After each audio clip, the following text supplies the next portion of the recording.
Have you noticed how every time Apple releases something new, Android phones mysteriously start doing the same thing months later? Dynamic island? Titanium frames? Now, before anyone assumes this is an anti-Android rant, let me make one thing clear. I've been an Android user for as long as I've understood what a smartphone is. I flash ROM, customized launchers, side-loaded apps, and experienced the full freedom Android offers.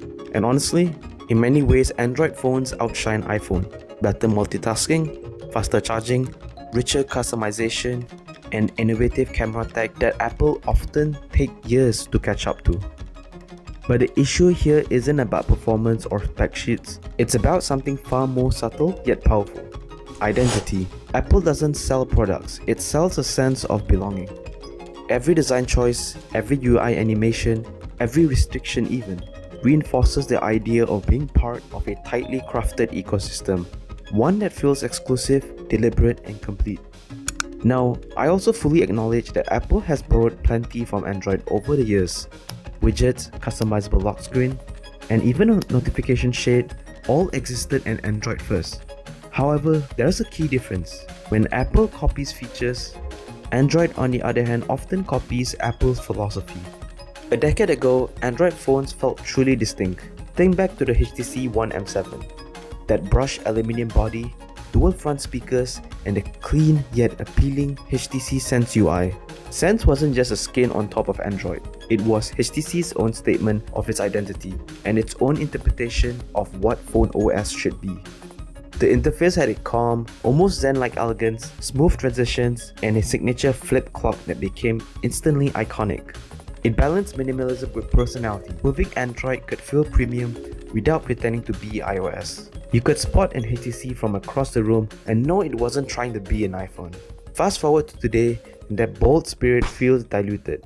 Many Android flagships look and behave like iPhones for people who prefer Android.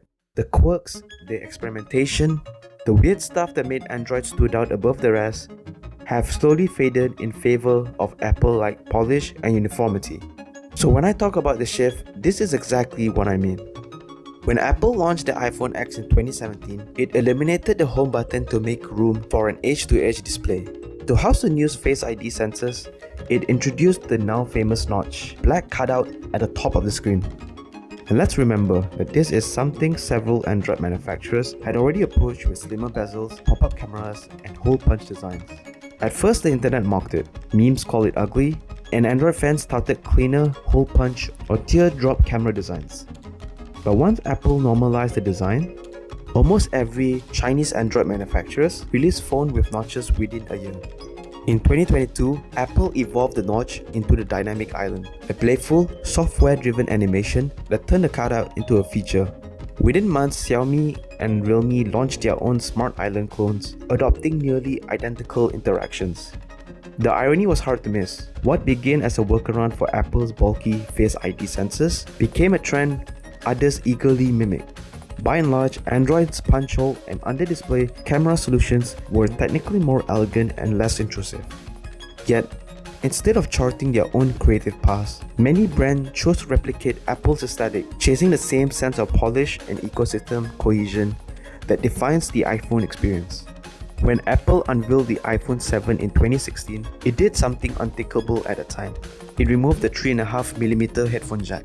The decision was framed as an act of courage, supposedly to make room for a larger battery and a new taptic engine. The backlash was immediate and fierce.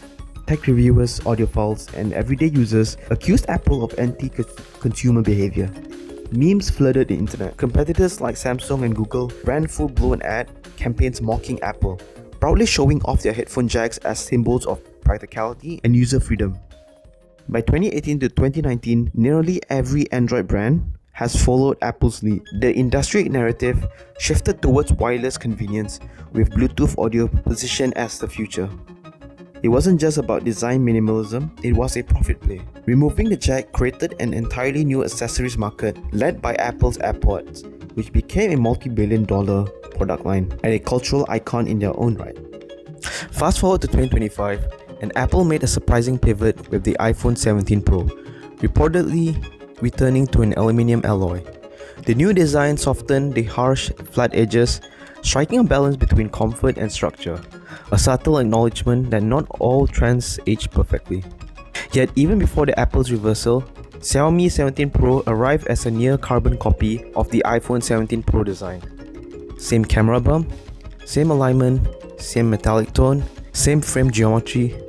It shows how closely Apple visual language still defines what premium means in the smartphone world. Ironically, Xiaomi has the engineering capability to craft its own design identity. But instead of forging a distinct aesthetic, it often shadows Apple's design trajectory, mirroring not just the hardware but the marketing language too. Here's the uncomfortable truth. Apple defines consumer trust.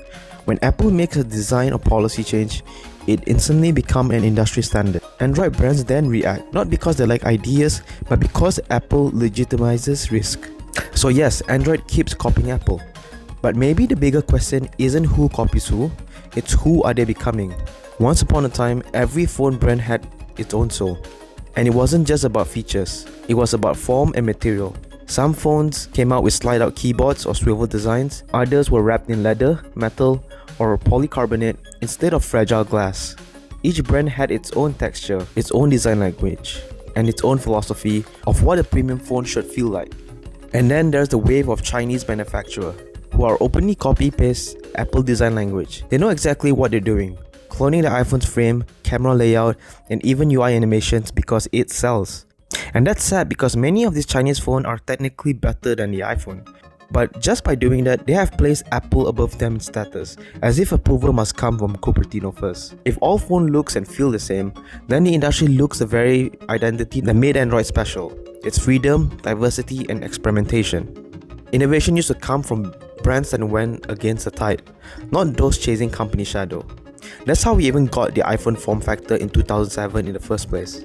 Maybe it's time for Android to stop mirroring Cupertino and start rediscovering its own creative chaos, because the future doesn't need another iPhone clone. It needs another HTC One moment, something bold enough to remind us what Android truly stands for.